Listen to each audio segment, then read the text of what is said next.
What's up, everybody? Good morning, good afternoon, wherever you are in the world. Welcome back to Bets and Breaks, the show for calculated risk takers, where we talk gambling, sports cards, collectibles. Brought to you by SeatGeek. If you guys aren't aware of SeatGeek, it's an app where you can purchase tickets for games.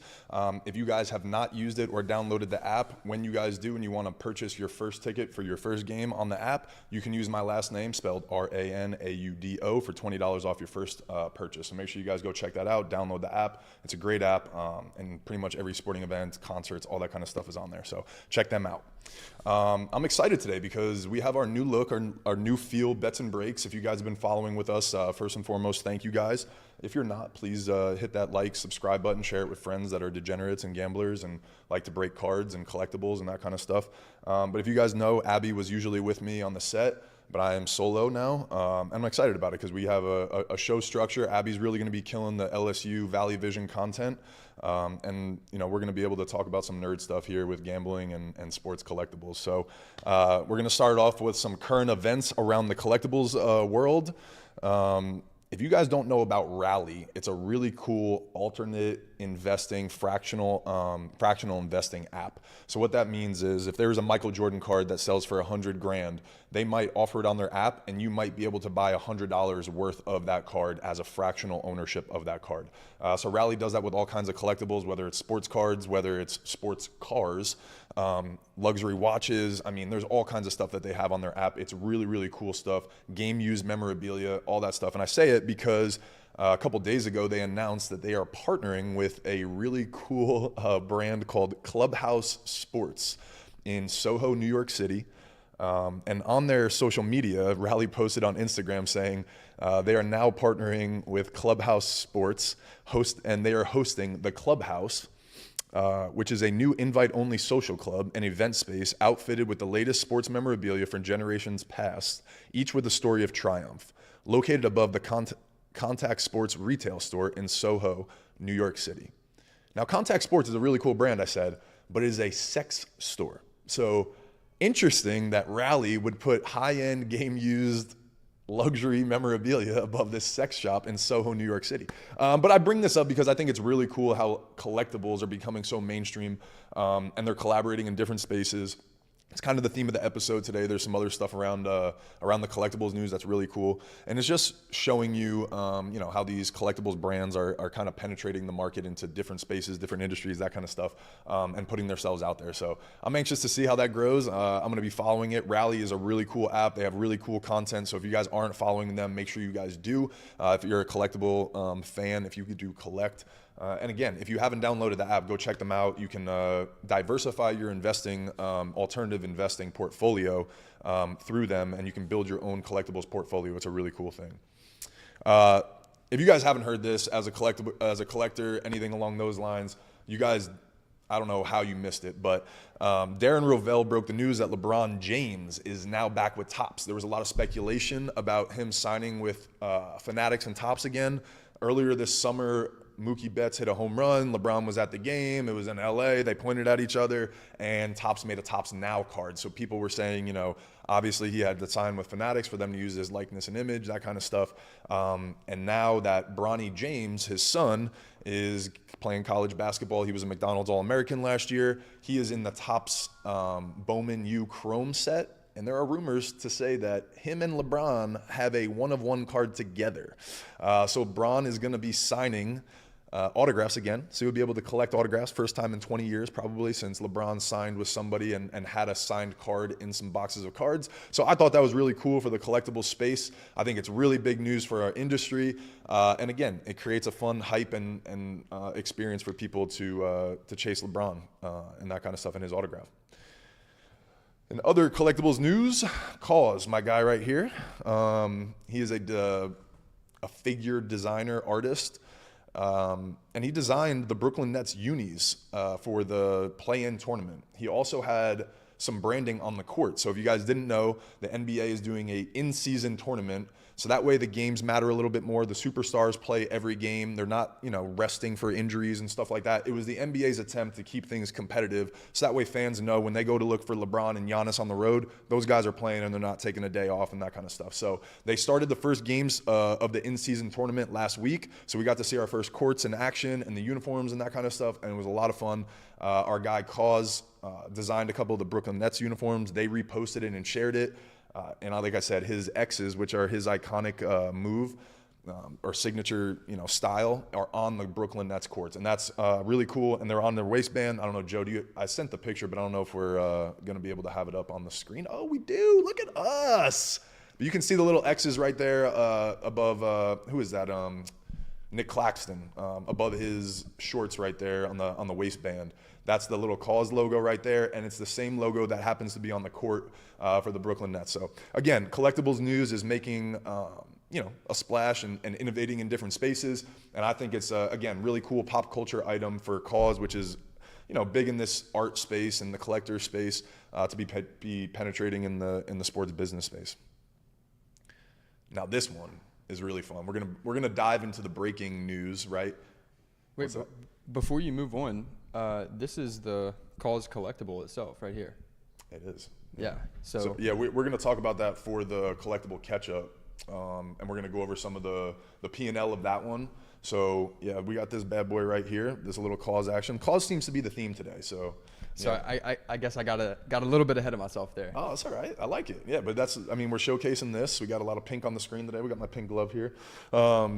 But yeah, no, that's we'll dive into that in the collectible catch up in a couple minutes. But before that, because I'm a nerd here, and this is a collector's show, and as our shop here in Baton Rouge, one of our main items is sports cards. We like to gamble on boxes of cards, and that's what this show is about: connecting gambling and sports collectibles. And so when you buy a box of cards, you're ripping it, paying the price you pay, and you're hoping that you get cards that are of equal or more value, and that's kind of the gamble and the risk that you're taking.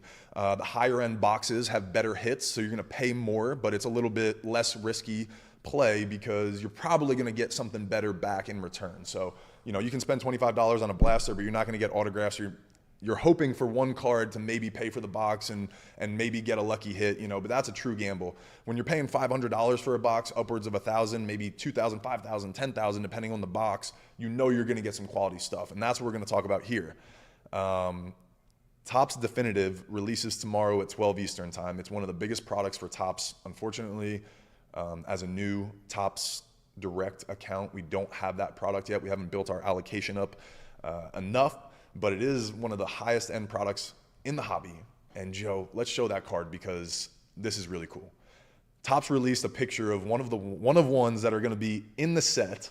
There's going to be two Shohei Ohtani and Babe Ruth 1-of-1 cards in this definitive set. As you can see on the screen right here, that Babe Ruth cut auto is absolutely electric. And so what Topps is doing is they're going to have two 1-of-1s. One's going to be of them pitching and one's going to be of them hitting. So can you imagine pulling both of those 1-of-1s or one of the 1-of-1s? Yeah, what do you think that goes for, something like that?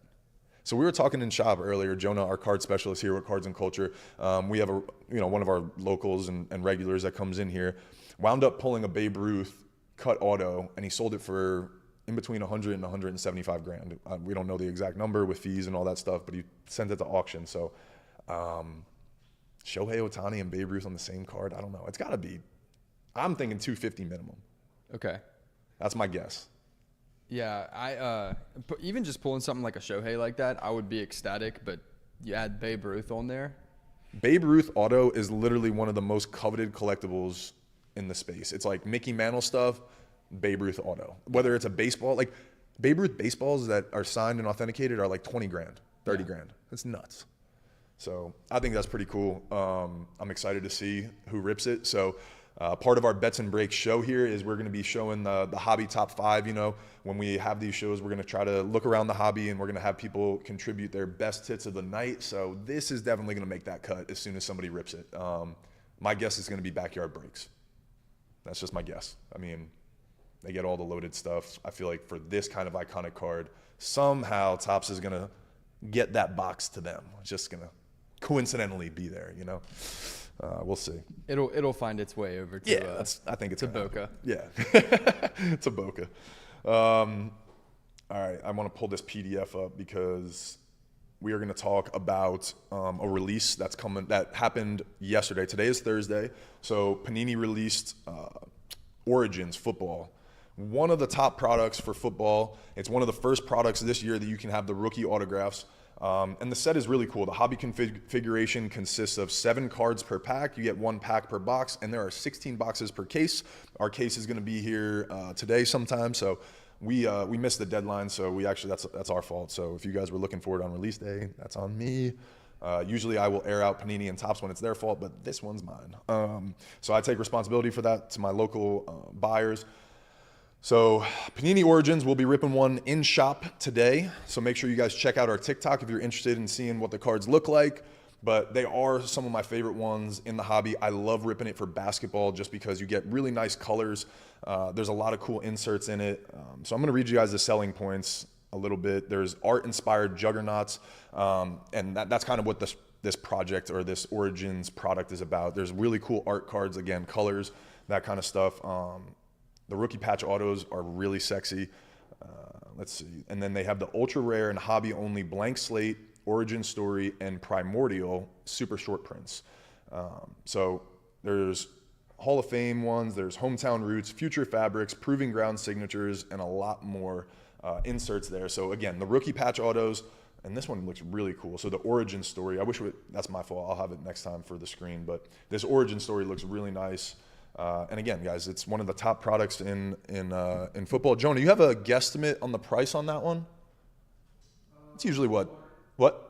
Yeah, that's what I was gonna say. Ballpark-ish, 400-ish. So we will have that in shop later today, and I'm excited about that one. We'll be ripping it on our TikTok. In gambling news, I'm going to pick a couple of different news or gambling personalities to talk about when they hit some big bets and fun stuff. Marco Piedmont. I don't know if you guys are familiar, if I'm saying that right. Sorry, Marco, if you happen to see this. Joe, what do you think about that? Piemonte? Do you see that? Yeah, I think you're about as close as I'll get. So Piemonte. I think that's it. Marco Piemonte, we'll say that. He's kind of an internet famous gambler. He has a show called, it was called the 100X Show, but they've changed it. I think they partnered with a couple different betting companies. This dude is made of money, I think, and dude bets 100 grand as his unit. So again, we talk about units, and it's usually a percentage of your bankroll. So I would assume Marco's doing all right if he's gambling 100,000 as his unit of measure. what do you think that's French? The last name? I don't know, because he acts Italian, and he's in Chicago. He's got a little bit of a Chicago Italian. I don't know, and it ends in a vowel, so. The Louisiana in me wants to say Piedmont so bad. Wow, maybe that's it. But I have no idea. We're gonna talk about him a lot on the show. Let's just go with Piedmont. And then when we have him on the show, we'll let him correct us, because I am gonna DM him and I'm gonna see if we can ever get him on the show, because I think that'd be really cool. Oh yeah. But anyway.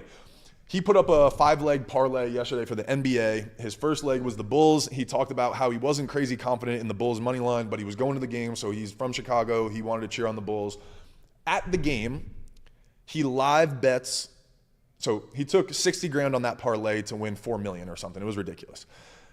He pretty much knew he wasn't going to do that, but again, he's a live gambler, and this is the way that he makes his money usually, and he talks about it. He wound up live betting the Bulls at plus 2.5 at the game for 100 grand. They tied it, went to overtime. They wound up losing by 1. But when overtime was starting, he noticed that the Suns' money line was plus 290, and he took it for 100 grand. So he made 350 grand live, sitting courtside at the Chicago Bulls game. So lost 60 grand on the parlay, but walked out of there up 350. So, I mean, walking out 290 in his pocket. That's crazy.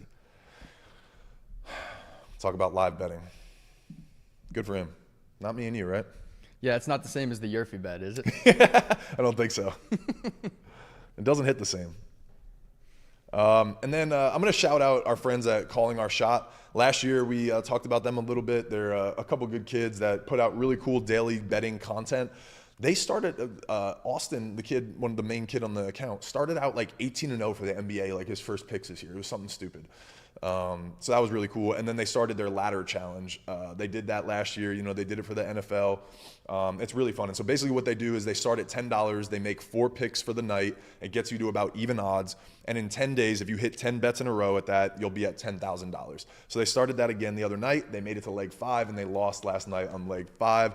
But it's a great account. Make sure you check them out. They post daily on YouTube. They put their picks on Twitter.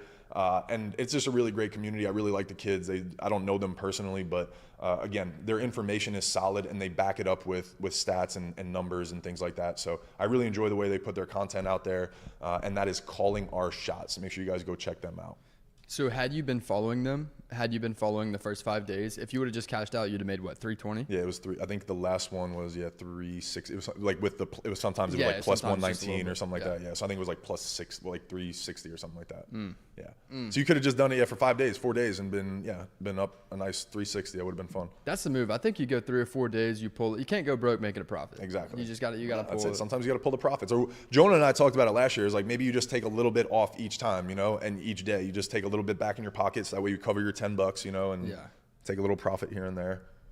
You won't be at 10,000, but you'll have money in your pocket. And by the time, if you do get to 10,000, you'll have all that money that you saved along the way too. Yeah. So normally we would transition to this hobby hits top 5, but we're still working on our connections because I want to do this the right way. This is something that I'm really excited about. And I think as we grow, it would be something that breakers look forward to sending us clips. So I've been kind of developing a little bit of a network of people that I want to start with. So I don't have any hits yet, and we're still kind of organizing our VMix and our live streaming. So Joe and I are going to figure out how to incorporate those hits into the show and kind of have a top 5 hit countdown for you guys. But nothing yet today, so we're going to skip this one and go right to the collectible catch-up. This is what Joe talked about earlier, and he put the KAWS figure on the screen, so if you could bring that back for me, Joe. This is called KAWS Time Off. So again, we talked about these collectibles. I love these little figures. You can see a bunch of them back here behind my head on the shelves here. At Cards and Culture, we have a ton of them in the shop. I truly believe that these little collectibles are some of the new modern age art. Some of these artists are really getting big, and I think over time, and unfortunately I hate to say this because art is always more valuable after the artists pass on, these types of things are going to hold a lot of value in the future. So it's cool for me, and this collectible catch-up is going to be a quick 1 to 2 minute thing, a P&L basically, which profit and loss basically on collectibles. So this, for example, is called KAWS Time Off. You guys can go to StockX and check this market data out. I bought this for, I think it was $180 at retail on Valentine's Day. So KAWS stuff really sells out really quick. I was watching the drop. I went and bought it at $180. There's actually 3 pieces to the set. There's a black, a blue, and a pink. The pink is the most valuable one right now, and you can see on the screen right here, the last sale was for $440. So that's up $49. So I guess that's from the last sale. So it's actually up $49 from the last sale, and if you bought it at $180 and you wanted to sell it for $440, that's a nice little profit. I don't know the exact numbers because I'm not a mathematician, but I'll work on that for the next one. But again, this is just something, most people think this is a toy, and right now I could sell this for, there's active bids for $380 if I just wanted to take a quick $200 profit, right? Bought this on February 14th. It's now November 9th. That's a nice little a profit in 7 months if you're, a collector and that kind of stuff, if you like stuff. And this sat on my shelf and was a cool storytelling item along the way as well. So yeah, so it's up 260 since it dropped on retail. 260%? No, $260. Oh, okay, yeah. $260, yeah. Yeah, 260% would be nice. But. $180, yeah. So 100% would be $180, right? So it's up over 100%. Yeah. So it's over 100% return if you wanted to sell it. And again, you don't get that on the stock market. You don't get that anywhere else.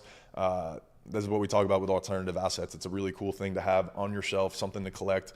If you're a fan of KAWS, if you're a fan of figure art, that kind of stuff. And again, this is something really cool to have in your collection. All right, now to our bets of the night, our picks. I think the best line of the night, but I'm anxious to hear why you think it might be over, but the over-under tonight for this Thursday night football game, it's 2 abysmal teams, right? 2-7 or 2-8 and 1-9 or something like that, right? Yeah. And the under is what, 38.5? Yeah, 38.5. Over-under. Why do you like the over, you said? You kind of like the over, huh? Yeah, I do like the over. I would say the reason they're 2 of the most abysmal teams in the NFL is because their defenses. They give up points. 38.5 is a pretty high over for the NFL. So you know, the reason that Vegas thinks it's going to be so high is because both defenses are horrendous. So that's kind of where I'm leaning. I did take it, but I didn't take it where Vegas had it. I dropped it down. I'll get to that in a second. I was doing some line reading again. I'm not an NFL guy. I don't know, NFL X's and O's that much, but I am a gambler and I pay attention to sports books, patterns, that kind of stuff, right? So I was kind of just reading the lines, and just one of the things that you'll see it in our lottery pick today. I've been betting and betting on special teams props and field goal kickers and extra points and stuff. So the book actually has the odds to say that both kickers are kicking 2 extra points tonight, which right there is 28 points alone. So if there's not any field goals, if there's, I don't know. We'll see. I feel like you could find 10 extra points, 3 field goals, something like that. It'll be close. And that's what I'm saying is just the minimum. If somebody scores 3 so. Yeah. I don't know. You said you're taking the under? I don't know. So Mikey, at the shop here, our graphic designer, he was saying that 90% of the time, or close to 90% of the time, primetime games go under. So I don't know. I hate taking an under. It's like literally one of the worst things for me when I'm watching a sports game. I don't, again, sports gambling is supposed to be fun. So I guess you could cheer for defense, but I'm not a defensive guy. I'm like, I want to see offense. I want to see things happening, that kind of stuff. So I don't like taking unders because I'm like, I want points on the board. I want action. I want things like that. The only time I'll take an under is if I have a bunch of prop bets for guys to score or, to have a bunch of yards. And if I'm like, no, this is going to be a high scoring game. I'm taking individual props, but then I'll hedge a little bit with the under in case those things don't happen, Yeah, I'm a big defensive guy. I love watching good defense, schematics and all that kind of stuff. Unfortunately, a lot of the time, especially in the NFL, is if you do see a team hit the under, it's not because the defense was great. It's because the offense was bad. Because a good NFL team, right, if you have a good quarterback and a good coach, you really can't stop them, no matter how good the defense is. Like if you get held to 21 points in the NFL with a great quarterback and a good head coach, it's like, damn, the defense balled. Nice. So okay. Yeah, that's how I feel. I am with you. I do not like taking the under unless the Iowa Hawkeyes are playing because their offense blows. But I like it. All right. See, this is the kind of stuff I need to hear, and that's what I like. I like hearing that. It gives me confidence. Anyway, so let's put the over for our bets and breaks best. Let's go over 38.5. I like it. 38.5. That won't count as one of our, actually, would it count as are we going to count that as a bets and breaks, like best pick of the night? Yeah, I think we should. I think we should go like Anthony's record, Joe's record, and then just bets BB. Yeah, I like it. All right, cool. All right, so let's go with the over. And we'll keep it at 38.5. Or should we drop it down like 2 points? Let's do 36.5. Okay. We'll do 36.5. We'll put $10 on it. 36.5. I'll have to check the odds really quick. Let's see what the alt odds are on that. You want to talk about your picks of the night? I'll let you go first while I look at the odds for this. Yeah, that's perfect. Let's do it. So I'm sticking to strictly Thursday night football here. I have and everything I put together a parlay, but all of the legs individually are alternate odds. So I have Bryce Young for plus 200 passing yards. I want to say he's at plus 225 is what Vegas set the line at. Yep. That's minus 194. That's actually going to be the shortest odds for me today. Second leg is Cole Kmet plus 25 receiving yards. Vegas set it at 35, so I bought him 10 yards. That's minus 275. And then I did say I like the over, but I dropped it down 7 points. I set it at 31.5. Nice. And I love the point you made about, Vegas has both kickers kicking 2 extra points. That puts you at 28. If somebody gets in the red zone a third time and doesn't score, I'm safe. Yep. So, that would put me at 31, so the hook would get me. But I feel really good about the 31.5. That is minus 330. That's the longest odds for me. That gets me to a total of plus 147. So I'm gonna throw 50 on it with a chance to win 73.50. Let's go. I like it. All right. So the odds for the over at 36.5 was minus 144. Not bad. Not too much juice. It's a little bit more juice than I'd like to pay, but I like it. We're going with it. 36.5 for the over. All right. My picks of the night. It was funny. When I made this bet earlier today, the Giannis over points, rebounds, and assists was at 44.5. So while I was getting ready to finish my picks, it jumped up to 45.5.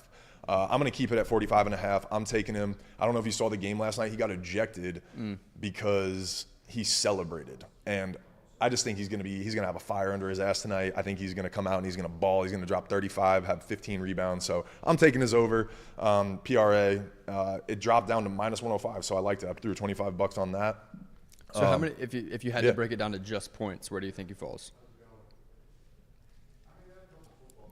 I would say I feel good. Are you about going like 25 in a triple double type game? Like, yeah, I think he has 25 easy tonight. I would say I bet you his over under is 28.5 if I had to guess, and I would take that. I think if I was just taking player points. Okay. Let me see. I'm curious to see what they're gonna have him as. Yep. Wow. Exactly 28.5. Yeah. Yeah, I like that. I like the over on that. I think he scores 30 tonight. I really do. Okay. I might even take an alt like on my own of like him just at +30 because Giannis is kind of that guy. I feel like he's going to be super quiet and let his actions speak for him tonight. You know what I'm saying? And I'm a bet on that. And I think Dame Lillard's going to be on board with it. Feed him the rock. So I'm going with Giannis. I also have him on my fantasy team too, so I like doubling down. All right, my next one. Orlando is hosting the Atlanta Hawks. Trae Young is just not having a great year for me this year, not shooting a ton of threes. Both teams are kind of hit or miss. So when the Hawks win, they win big. But they lost their last one. They won 4 in a row before that. Orlando, when they play at home, they play well. And as the underdog in the spread, they cover the spread often. So they're +3. They're at home. They're doing a little something with their lineup where the other Wagner guy, Maurice, I forget how you say it, but he's been playing more. And when he averages, his like 36-minute average is 21 and 11 guy. So he's been playing more. He's going to be more in the rotation. I don't know. I like this one. Hawks are on the road. I like Orlando +3.5. I'm going to throw $20 on that one. I like this one. Bryce Young, I'm with you on this one. I like Bryce Young over 228.5 pass and rush. His first couple games of the season didn't rush that much. The last 2, he has rushed 25 or more. So I'm rolling with it. His over/under, you said, is 225 for passing. So if he just gets a couple yards and doesn't get sacked too much, I like this one at the over. So I'm taking that at -115. I'm probably going to throw $10 on that. And this is just a little sprinkle. I usually only do 3 picks, but I like this one a little bit. Frankie Louvu, is that how you say it? Yeah. Badass, right? Yeah. Yeah, he's got 3.5 sacks this year. His line for a quarter of a sack is +160, so I'm going to throw $20 on see how it goes. Now, this is where I probably should have communicated with you before the show. But I like it. Let's do go. have Frankie Louvu in my we have a Dynasty IDP league, independent defensive players, and he is one of my linebackers. So, shit. If you guys don't know what that inside joke is, last year, Joe and I always work on Sundays together here at the shop, and so we would always joke that his fantasy guys are just abysmal, and that I should just fade all his fantasy guys, and whoever he's playing, I should be betting for. So that way, no matter what, even if I lose my bet, he's winning in fantasy. But if he loses in fantasy, I'm winning some money or whatever. So we joke about it. It's our inside joke, and so that gives me a little chills. And it's also Thielen too in our lottery pick. Thielen, yeah. I will say Frankie Louvu is he's like an anchor on my team. Okay. And I'm not trying to jinx anything, but he's always been solid for me. I love it. All right, I like 3.5 sacks this year. I like him for a quarter of a sack. Let's do it. I'm taking it. I told you I'm rolling with Thielen too, so I'm rolling with your guys. Let's go. Our lottery pick for the night. This is something Joe and I have been talking about too, that I've been messing around with that I really enjoy. I've been taking 2 defensive guys for their over on tackles, taking the special teams, taking a kicker for extra points, and then usually finding like a receptions parlay or like a rushing and receiving. If there's a back that catches a few passes, I like the rushing receiving yards combo. But today we're going with Eddie Pinheiro, over 1.5 extra points. He's the kicker for the Panthers, so he's actually the favorite to have more extra points than the Bears guy. Adam Thielen, over 6.5 receptions. He's done this every time except twice this year. So out of 9 or 10 games, he's done it 8 out of 10. So I like that one a lot. Cole Kmet, over 3.5 since, what's the new quarterback's name? I forget how do you say his name. It's a weird name. Give me a second. That's all right. But anyway, that dude is, if you've been watching any of their games in the last 2 or 3 games, that's his guy. That's who he goes to. I think old boy had like 7 or 8 receptions last game because I was thinking about taking him for receptions, and I didn't. So I'm taking Kmet, over 3.5 receptions. Dante Jackson, over 2.5 tackles. So he's done this every game this year except for 2. TJ Edwards, over 4.5 tackles. He's done this every game except for one this year. So, and TJ Edwards gets like 8, 9, 11 a game. I feel really good at 4.5. It scares me that it's so low because I would expect it to be 5.5, maybe 6.5 based on like what I've seen his numbers are. But I like it at 4.5. I'm taking it, and it gets me plus 1,500 odds. I had a 50% profit boost, which got me to plus 2,200 odds. Lila, chill out. Don't be jumping. There you go. Good girl. That's my dog that she just tried to break all our wires during our live stream. But yeah, Tyson Badgett. that's it. Badgent. Yeah, his dad's a badass too. You saw that? Did you? No. You should go look it up and watch it on Twitter. They interviewed him at a game or something. He's a 28-time arm wrestling world champion. It's unbelievable. And so anyway, the guy's interviewing him about like his son playing. The dad takes the mic, great on the mic, like awesome, like just great energy. He's like, we should do it right now. Well, they arm wrestle on camera as he's holding the mic, and he's like, come on, dude, let's go. And then like the dude's like fighting, and they just like pins him down. It's hilarious. Anyway, it's great TV. I've been on, how do you say it, Badgent since then, just because I'm like, his dad's a G. I love it. Yeah, you got to go check out that video. It's cool. Yeah, that wraps up our show. Joe is 1-0 in his picks, so hopefully I'll have a good record after today. But thank you guys for being here. If you guys are collectors, if you guys are gamblers, make sure you please like, subscribe, share it if you have any friends that like to do this. And if you guys are in Baton Rouge, make sure you guys come check us out. We're at Cards and Culture in Perkins Row. And we'll be back tomorrow kind of recapping tonight's games and previewing the weekend. So see y'all tomorrow.